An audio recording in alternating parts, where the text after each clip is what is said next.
ಅಥವಾ ಇನ್ಯಾರಿಗಿದೆ ಅಂತ. ಅವ್ರದ್ದು ಯಾವುದು ಸರ್ವಿಸ್ ಇಲ್ಲ. ಹಂಗಾಗಿ ನಾನು ಹೇಳಿದೆ, ನೀವು ಇನ್ನೇನು ಸರ್ವಿಸ್ ಮಾಡಲ್ಲ, ಅಟ್ಲೀಸ್ಟ್ ನಮ್ಮ ಮಣ್ಣಿನ ಮಗ ಒಬ್ಬ ಕೆಂಪು ಕೋಟೆ ಮೇಲೆ ಬಾವುಟ ಹಾರಿಸಿದ್ದಾನೆ, ಆ ಪುಣ್ಯಾತ್ಮನ ಹೆಸರಿನಲ್ಲಿ ಇನ್ನೊಂದು ಮೆಡಿಕಲ್ ಕಾಲೇಜ್ ಆದ್ರೂ ಮಾಡ್ರಪ್ಪ ಅಂತ. ಹೌದೇನ್ರಿ ಡಾಕ್ಟರ್? SM ಕೃಷ್ಣರವರು ಬೆಂಗಳೂರಿಗೆ ಇನ್ನೊಂದು ದಿಕ್ಕನ್ನು ತೋರಿಸ್ಕೊಟ್ಟವರು, ಅವ್ರ ಹೆಸರು ಒಂದು ಇಂಜಿನಿಯರಿಂಗ್ ಕಾಲೇಜ್ ಮಾಡ್ರಪ್ಪ. ಈಗೇನೋ ಮೊನ್ನೆ ಎಲ್ಲ ನೋಡಿ ನಮ್ಮ ಶ್ರೀಗಂಧ ಕಾವಲ್ನ ಹತ್ರ ಇವರು 34-35 ಜನ ಇದ್ದಾರೆ.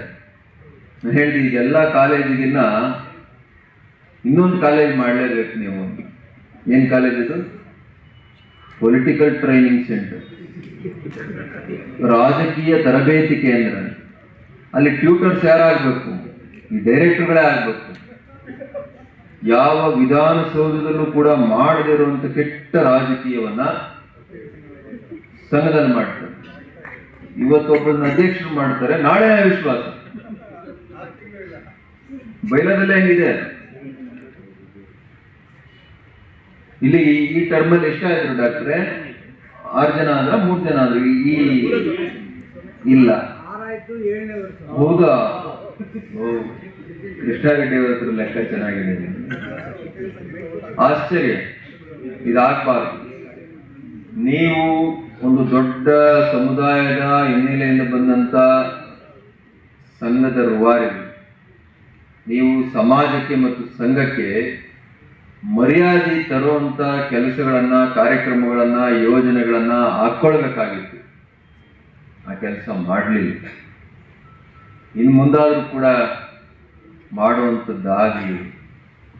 ಆ ದುಡ್ಡೇನು ಮರಿ ಹಾಕಲ್ಲ ಡಾಕ್ಟ್ರೆ. ಈಗ ಎಷ್ಟಿದೆ? 800 ಕೋಟಿ ಇದೆಯಾ? 1000 ಕೋಟಿ ಇದೆ. ಈಗೆಲ್ಲೂ ಸೋರಿಕೆಗೆ ಅವಕಾಶ ಇಲ್ಲ, ಎಲ್ಲ ಕಡೆ ಬಂದ್ ಮಾಡಿದ್ದಾರೆ. ಈಗ ಲೆಟರ್ ಸಿಸ್ಟಮ್ ಹೋಯ್ತಾ? 3 ಜನ ಲೆಟರ್ ಹಾಕಿದ್ರು, ಒಂದು ಮೆಡಿಕಲ್ ಸೀಟು, 2 ಸೈನ್ ಹಾಕಿದ್ರು, ಒಂದು ಇಂಜಿನಿಯರಿಂಗ್ ಸೀಟು. ಕೋಟಾ ಹೋಯ್ತಾ? Quota less. ನೋಡಿ, ಅವ್ರು ಬುದ್ಧಿವಂತರು. ಹೋಯ್ತಾ ಅಂದ್ರೆ ಅದಕ್ಕೆ ಕೇಳಲ್ಲ ಉತ್ತರ, ನಾವೇ ತೆಗ್ದಿದ್ದೀವಿ ಅಂತ. ಡಾಕ್ಟ್ರು ಇಲ್ಲ ಇಲ್ಲ ಇಲ್ಲ, ಇದು ಡಿಬೇಟ್ ಅಲ್ಲ, ನಾವ್ ಹೇಳಿದ್ದನ್ನಷ್ಟೇ ಕೇಳಿಸ್ಕೊಳ್ಳು ಅಂದ್ರೆ ಬುದ್ಧಿವಂತರು ಅವರು. ಡಾಕ್ಟ್ರು ಸ್ವಲ್ಪ ಈ ರೆವಲ್ಯೂಷನ್